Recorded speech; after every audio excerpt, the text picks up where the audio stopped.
धर्मेंद्र जी ने जो अर्धनारीश्वर रूप है उसके बारे में एक शंका या डाउट कहे या मुझसे जो जानना चाहा है, मैं ये समझ रहा हूं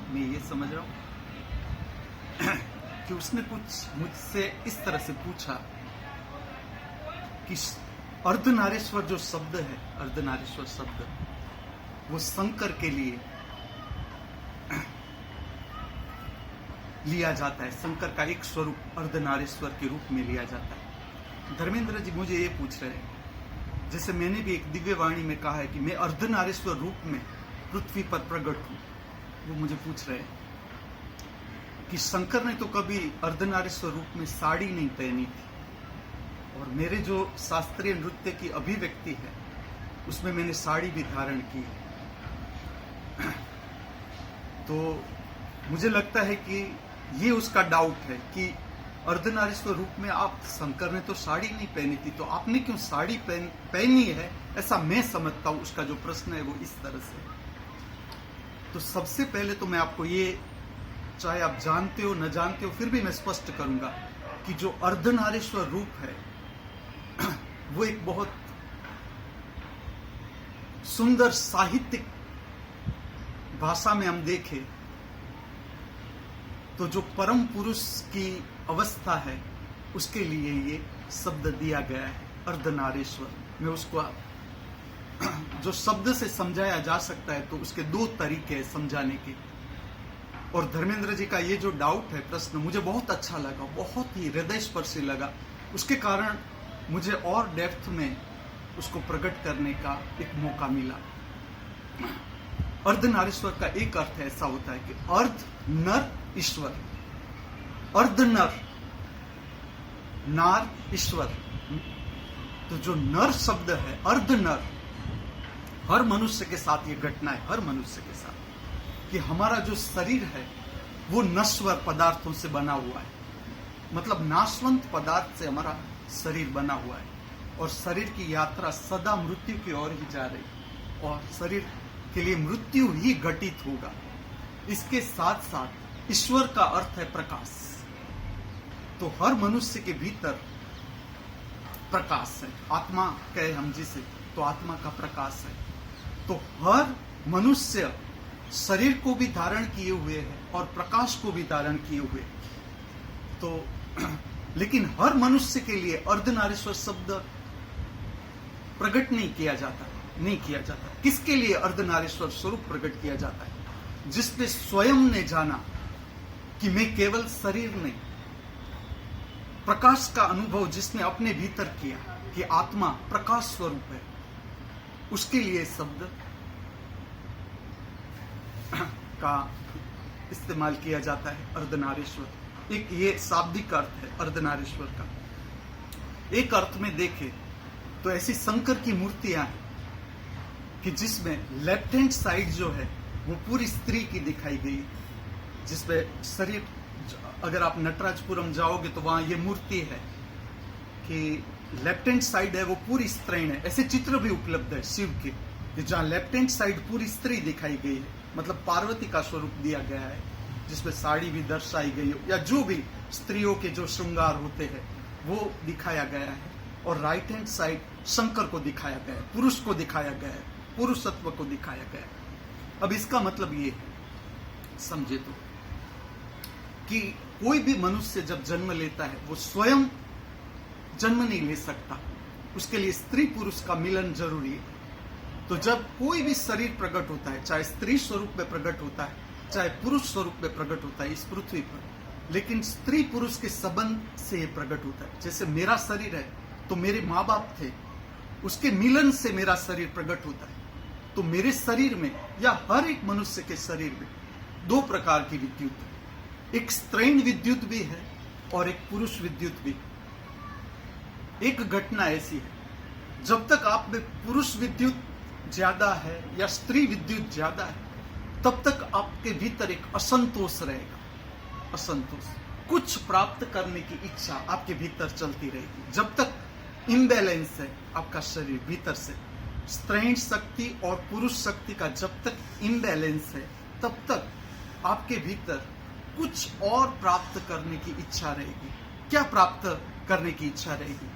शांति है, आनंद है, उल्लास है, या जिसे हम कहें कि स्वयं में तृप्ति आप अनुभव नहीं कर सकते। स्वयं में तृप्ति, जो कुछ भी है उसमें आप राजी नहीं हो सकते जब तक आपकी स्त्रीण विद्युत और पुरुष विद्युत इक्वल न हो जाए, जिसे कहा जाता है, एक और शब्द है समाधि, जिसपे समाधि का अर्थ है कि अब ना कुछ खोने का डर रहा, कुछ भी जीवन में खोने का डर भी न रहा, और बाहर से प्राप्त करने की ना कोई इच्छा रही, उसे कहा जाता है समाधि। इस अवस्था को कहा जाता है स्वयं में तृप्त, स्वयं में राजी।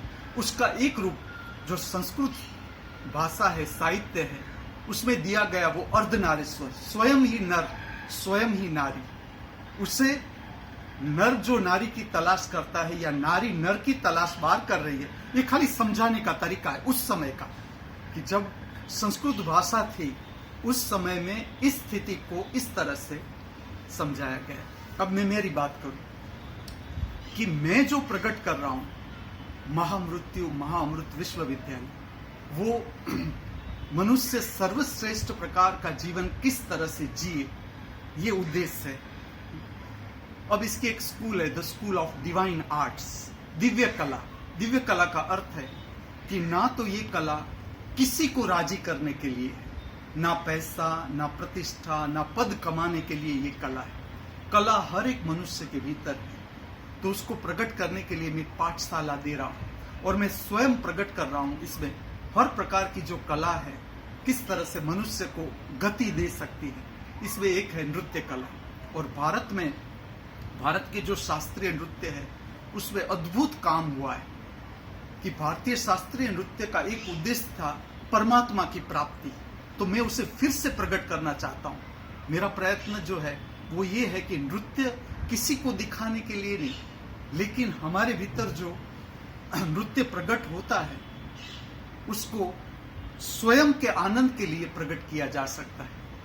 तो उसमें जो भारतीय शास्त्रीय नृत्य का स्वरूप है जो मैं प्रकट कर रहा हूँ, उसका केंद्र है शिव, और इसका एक रूप है कि जिसमें शिव का अर्धनारीश्वर रूप भी प्रकट किया जा सकता है। क्योंकि जब तुम शिव लेते हो तो मैं शिव के जितने भी, अगर आप मेरे नृत्य के वीडियो देखोगे जो उपलब्ध है अभी, तो उसमें मैं शिव के अनेक रूप प्रकट कर रहा हूँ। जैसे शिव का तांडव है, तांडव के भी प्रकार है, अनेक प्रकार के तांडव है, वो भी प्रकट कर रहा हूँ। शिव को अलग ही प्रकट कर रहा हूँ, पार्वती को अलग प्रकट, देवी स्वरूप है उसको मैं अलग प्रकट कर रहा हूँ। और जहां मैं स्त्री हूं, जहां मैं स्त्री स्वरूप मैंने प्रकट किया है, उसका मेरा और ये कहीं मैं ऐसा नहीं कहता हूं कि ये मेरा प्रयत्न है या मैं कर रहा हूं, वो स्वयं प्रकट हो रहा है मुझसे, तो मैं प्रकट कर रहा हूं। ये इस तरह की बात है। वो भी मैं आपसे कहूं कि मेरा उद्देश्य ये है कि मैं तो पुरुष शरीर में हूं और स्त्री का रूप धारण करता हूं। आप बराबर देखो स्त्री का रूप, जब मैं स्त्री रूप में प्रकट होता हूं, और जब जो मेरा स्त्री का रूप प्रकट करने का उद्देश्य है वो है स्त्री के स्वरूप को गरिमा देना। कि जब मैं फिल्मों में देखता हूं कि स्त्री के नग्न दिखाई जाती है या स्त्री को सेक्सी स्वरूप में प्रकट किया जाता है, तो मैं, अगर आप मेरा कोई भी नृत्य देख लो स्त्री का, जिसमें मैं स्त्री स्वरूप प्रकट कर रहा हूं, वो कोई भी नृत्य आप देखोगे तो आपको पता चलेगा कि स्त्री का एक स्वरूप माँ है, जिसे हम कहें कि परम शिखर तो मातृत्व है, और उससे भी आगे जो है जिसे कहा जा सकता है कि अम्बा है, मतलब पूरे जगत की माता। ये संभावना है, हर स्त्री के भीतर जो संभावना है वो ये संभावना है।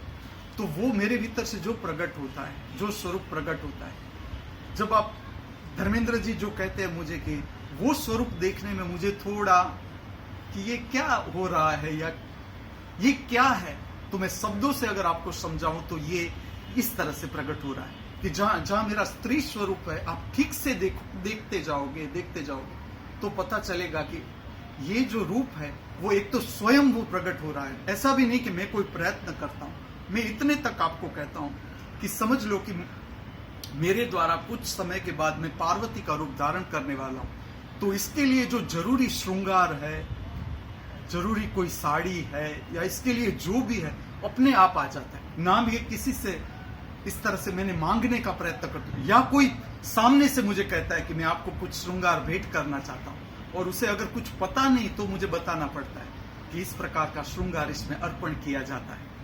तो मैं धर्मेंद्र जी से ये कहूंगा कि आपका प्रश्न, आपका डाउट मुझे बहुत अच्छा लगा, लेकिन मेरा जो आपसे कहना है वो ये है कि जब आप मुझे प्रेम ही कर रहे हो तो मैं जिस स्वरूप में प्रकट हूं, जिस स्वरूप में प्रकट होता जा रहा हूं, आप हर एक स्वरूप को बराबर देखना।